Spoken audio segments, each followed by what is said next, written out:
Isang nakakagulat na balita ang bumulaga sa publiko kamakailan lamang. Si Vice President Sara Duterte ay nakitaan ng sugat sa kanyang leeg. Ang tanong ng marami, may banta nga ba sa kanyang buhay? Ating alamin dito lamang sa Pinoy Wisdom.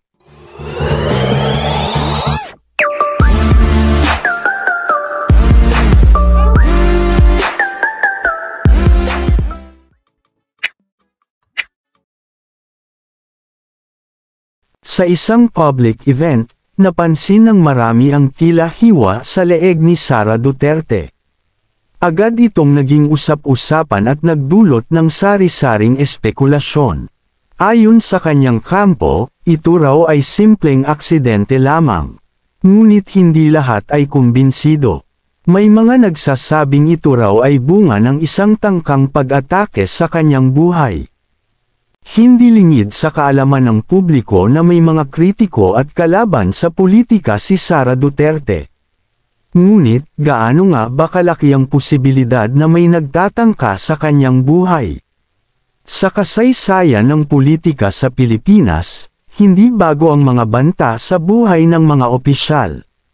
Ngunit dapat nating tandaan na ang pag-analisa sa bawat insidente ay kailangan ng masusing pagsisiyasat at ebidensya. Ang tanong na ito ay nag-udyok sa marami na tanungin ang kasalukuyang estado ng seguridad ni Vice President Duterte. Napakahalaga ng seguridad ng isang mataas na opisyal, lalo na't kung ito ay nagtataglay ng mga mapanlikhang ideya at plataporma na maaaring magdulot ng pagbabago sa bansa.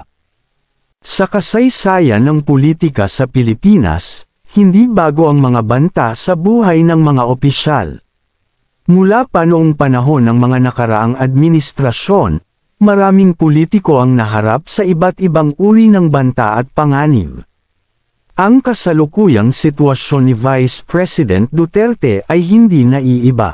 Mahalaga na magkaroon ng malinaw at maayos na imbestigasyon upang malaman ang tunay na dahilan ng kanyang sugat. Sa kabila ng mga espekulasyon, patuloy pa rin sa kanyang tungkulin si Sara Duterte. Hindi natin may kakaila ang tapang na ipinapakita niya sa harap ng mga banta at kontrobersya. Nakita natin ang kanyang dedikasyon at paglilingkod sa bayan, lalo na sa mga programang pang-edukasyon at pangkabuhayan.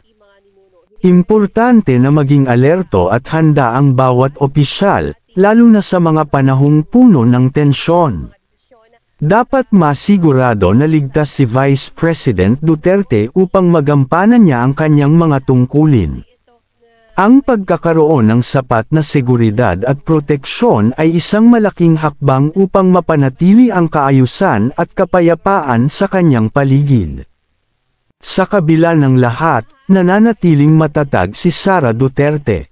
Hindi natitinag ang kanyang dedikasyon sa serbisyo publiko. Ang kanyang tapang at determinasyon ay isang halimbawa sa bawat Pilipino na magpursigi at maglingkod sa kabila ng mga pagsubok at hamon.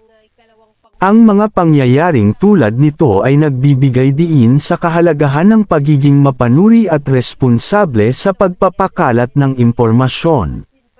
Mahalaga na malaman natin ang katotohanan bago tayo magbigay ng anumang haka-haka o opinyon. Kaya't mag-ingat tayo sa pagpapalaganap ng hindi kumpirmadong impormasyon at huwag kalimutang magdasal para sa kaligtasan ng ating mga lider. Hanggang sa muli, dito lamang sa Pinoy Wisdom.